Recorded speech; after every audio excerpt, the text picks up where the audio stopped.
This is a terrible time to buy right now. Nobody should do it. Have you heard that going on right now from the national media? Well, I'm here today to talk a little bit about why that might not be the case for you.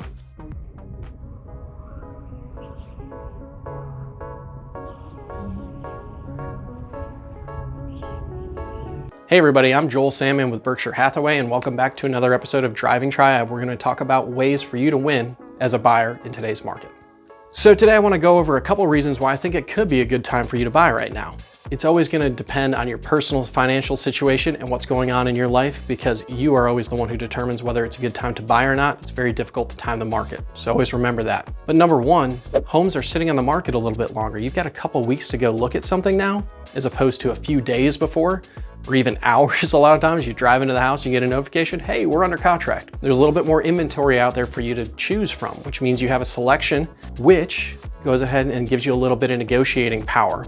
It's not a buyer's market just yet, but we do have significantly more inventory than we had just a few months ago, which is leading to you're not having to go into crazy bidding wars.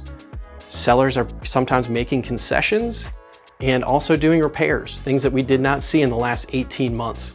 So, although you may be paying a slightly higher interest rate, there are great reasons for you to potentially think about entering the market right now because, as I like to say, sellers are halfway decent human beings again. Now let's talk about that. Sellers paying some closing costs. What can that do for you? You can use that for a temporary buy down, like a 2-1, which means you pay a percentage of the loan, you buy down your interest rate for 2 years temporarily. If rates drop back down in that period, you also have the opportunity to refinance into a lower rate for yourself going forward. If you're in that home for a shorter period of time, you might look into an ARM mortgage, which will give you a lower interest rate for a set amount of time and then increase after 5 years, 7 years, whatever that term may be. If you are here for a relocation job and you're only here for 3 or 4 years, that might be a good product for you to consider, knowing that you're never gonna realize those higher rates. And you always have the option, if interest rates drop, you can try to refinance out of it if it becomes more of a permanent position for you.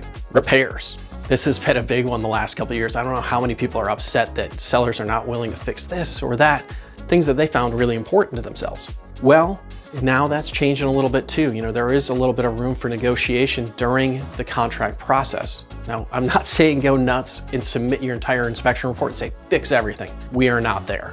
But for those big material items like you find, you know, bad roof, windows, HVAC, something like that, we can either get into cost sharing, replacing those items. There is room for negotiation again. So that's a good reason for you to potentially consider purchasing now.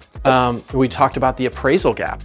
That's the difference between what you offered for a property and what the appraiser actually valued it at. Well, the last couple of years, we've had so many bidding wars, it was pretty common for homes to go under contract for 10% or more of the asking price.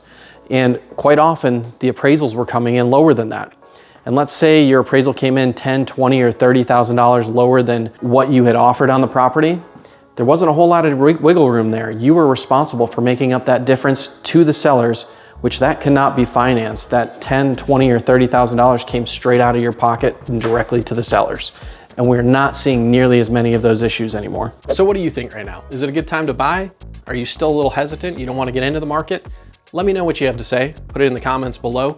I'm always open for a discussion to hear what you're thinking out there in the local market, what questions that you might have. If I can help you with a purchase, sale, curious about the equity that you have in your home, please give me a call, 336-582-9210.